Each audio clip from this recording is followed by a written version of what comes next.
I'm looking for justice. Have you seen her? Prosperity. I need it, but that's not justice. Peace. I need it, but that's not justice.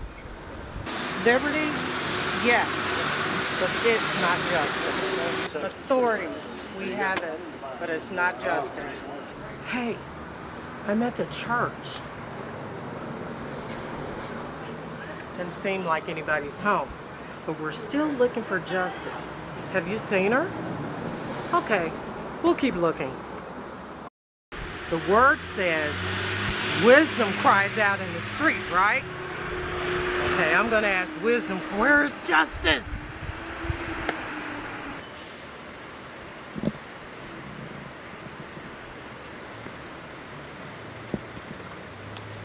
Did you find her?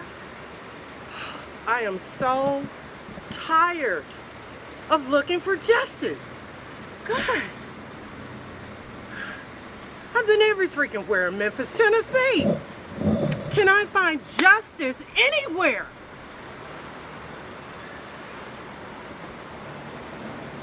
What? We have a lot of talking to do. I'll see you guys in a minute. Now see, I need you to explain to me how in Tennessee this thing is not balanced. What? You're blind and deaf too. Oh my, justice. All of this I've done to come and freaking talk to you. I've had it. Hi, I'm Betty Tyler with your Arize v. Renaissance Center. And we need you to move this people train. We need you to be a part of our upcoming television show called Arize to Social Wellness. You'll see many things. As a matter of fact, we need you on the people train.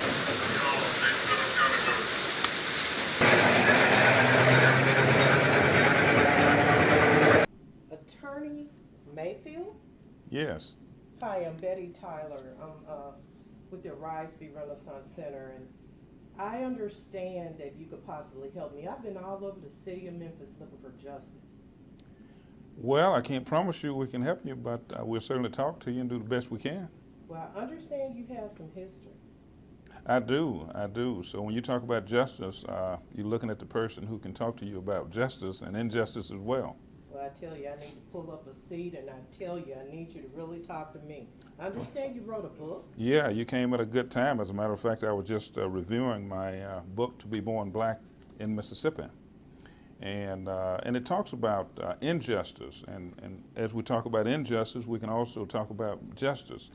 But as we see ourselves today, here in this 21st century, there's hardly any comparison of what it was like back in the 50s and the 60s and the 70s growing up in Mississippi.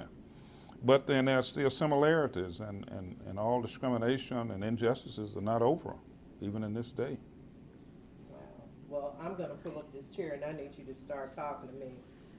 I need some super grow on your book, so I hope you can really give me some wisdom today.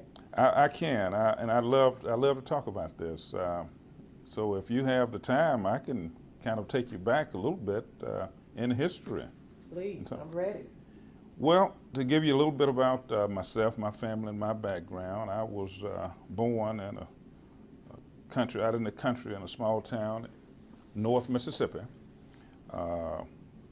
My parents were sharecroppers, and I was born not in a hospital, but in a two-room house. And shortly after my birth, my family moved to another sharecropping place, and my mother tells a good story about that one. She talks about we had moved to this farm, and it had an old sharecropper's house on it, and she says that shortly after she moved in, she saw some snakes in the house, and she is terrified of snakes. And so she would often use the tail of the snakes in the house whenever she needed to get my dad to get up. And my dad was the type person who worked long hours and would work in the fields very, very late and go very early.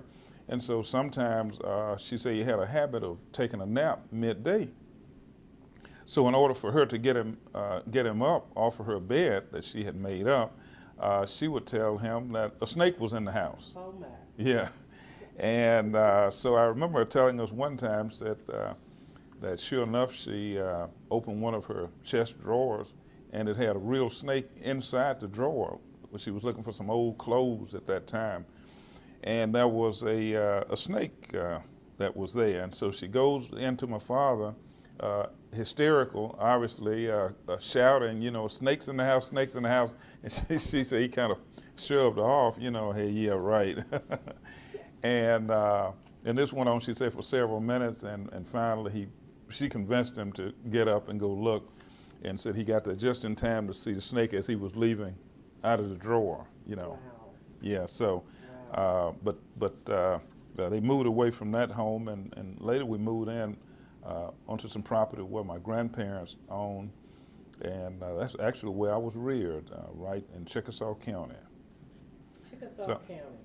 Chickasaw County, and it's so interesting, and one thing that kind of motivated me to write the book was realizing that I came up right in the fringes of the civil rights movement. Most people hear the Brown versus Board of Education. That was 1954. I was born in 1951, and the first school that I went to was a one-room shack. It was literally a one-room school, and right after Brown versus Board of Education, in the state of Mississippi, the governor and the legislature got together and came up with a plan by which we would not have to integrate in the state of Mississippi. So segregation was the name of the game, and their plan was to get what we would call probably colors and Negroes at that time, but African Americans, blacks as some prefer to be called.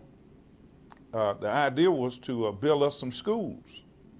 So in the late 1950s, they started building schools all over the state of Mississippi, and for the black students.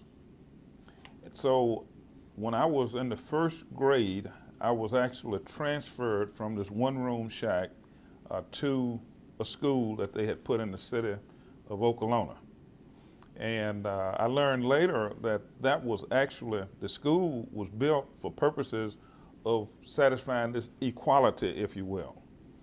So the whole concept was that if we were equal, then they would not have to integrate. At least that's what the sovereign state of Mississippi thought. Mm-hmm. And so does that have something to do with, you know, Memphis went through that no to consolidation thing when they weren't going to include the schools in? Seems like the same mindset to me. It's similar, and a person needs to know the background to understand that so much that's involved in our country today is involved around race. When we talk about, say, this whole issue of charter schools, Yeah. that charter schools even I've talked to African Americans and they say, oh, I want my child to get the best education, this and that. But if they don't understand the history behind this charter school and what's the motivation of the ones who came up with this concept, then they're going to get blindsided. Which is what you were sharing with us. That's right. The whole idea of charter schools from the ones who came up with this idea was to create an environment where the whites would stay in a majority. And what's happening, especially in many southern states, blacks are in a majority. In other words, they are the kings and the queens of the schools, and they are elected as the presidents and all of the officers. And so they've lost control. And when they lose control, then they try to find a way to get control back.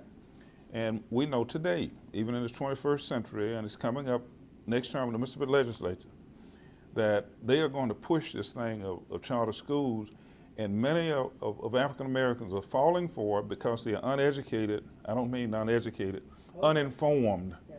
Uninformed, so they really don't understand. They have good intentions. In other words, their motives is good for charter school. I just want a better school for my child. You know, I don't know anything about this history. The problem is that they are going to play in the hands of those who have an ulterior motive. So all of it goes back to our upbringing and the history of these states, history of the South, the Confederate States. And Tennessee might be a little better than Mississippi, but it's all part of the Confederacy. And they lost just as many sons and daughters in that Confederate War as Mississippi did.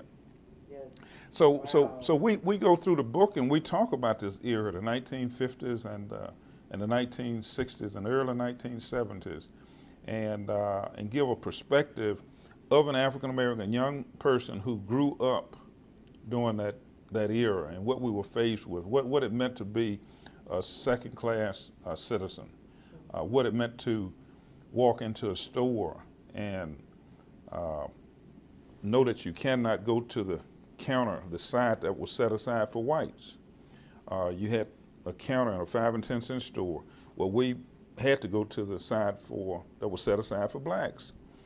And then, even then, if a white came up and wanted to be waited on, of course, you had to step aside.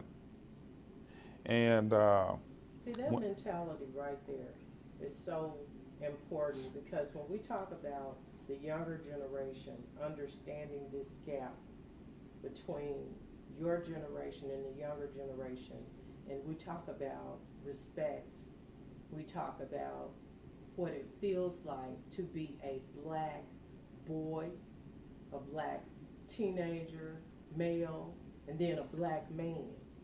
yes, Help us in that gap right there, because in your book, that's what we were seeing. We walked it with you. And that was the amazing thing, is because the children today don't have a clue. The black children, African American children, whatever they want to be called, they have chips, but why? On their shoulders. Mm-hmm. You know what I'm trying to say? I know exactly what you mean. So help me right there, because we're trying to help this mindset. We're in a different era. Of course, I've had to deal with that with my own children, and they came up during a different era. The era that we came in, we had to physically work when we were like 8, 9, 10 years old. And I mean, not it's your day to take the garbage out type. It was not like that. It was real skill sets. Yes. It was back-breaking type work, and most of us were pulling a cotton sack at the age of like 7, 8 years old, and we were literally picking cotton. And what would a day be like? That's what I mean. A day for you at the age of 7 or 8. What would that day be like? You go to bed that night, and let's start with getting up in the morning. Okay, now we had, of course, during school, and our family really emphasized education. I know some families didn't put the emphasis that my family did. I'm thankful to God that He laid that on their hearts, but they kept us in school. Now, there were some who actually were kept out of school, especially during the fall season, but we always went to school. But we went to school like 8 months out of a year, as opposed to the 9 months that we typically go now. And so in the summer is where we really had to work. Summer and spring breaks and Christmas breaks and things like that, we were working. So let's say in the summer, during the cotton picking season, then early, probably 6 in the morning, we would get up and be in the field. You try to be in the field maybe at 6:30 in the morning. And you pick cotton, literally dragging a sack and picking cotton by the pound all day long. And at the end of the day, you'd weigh your cotton. You'd actually weigh it throughout the day, but you calculate it at the end of the day.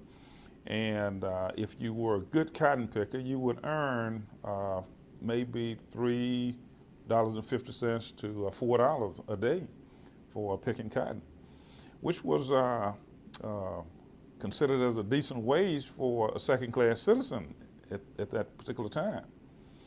So we would pick cotton all day, come in at the end of the day, and we would have to feed the hogs, is what we raise, is hogs. And generally at that season, our cows could eat grass in the pasture, but we'd feed our hogs because we were fattening them up for the cool season or the cold season.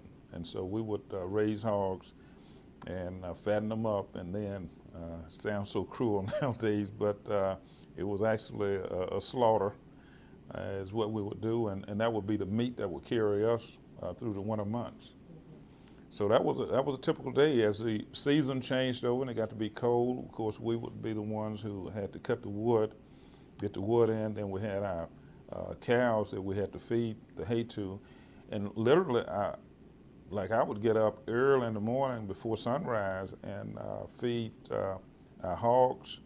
And I had my oldest brother would generally feed the cows early in the morning. So we would do all of that before we caught the school bus. Our school bus left at, it was around 6:30 in the morning is when the school bus actually left home. And our route took about an hour and 15 minutes to actually make it to the school. So we would get up at 5-something in the morning in the wintertime and take care of our chores, come in. My mother would fix a healthy breakfast.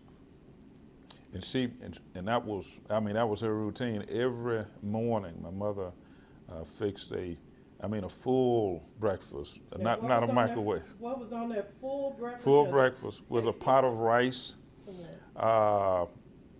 2 or 3 pans of biscuits, perhaps some fatback meat. From the hogs. From the hogs. And she did this in a wooden stove? Well, actually, during our earlier, yeah, I remember the wooden stove those days. But as I grew up, she actually had a gas stove. Oh wow. Yeah. My father was killed in an automobile accident in 1961, and he had a small 13-inch black and white TV that he was bringing home. He was working on the railroad in Gary, Indiana. And so at Christmas, it was Christmas time that he would typically try to drive home for Christmas.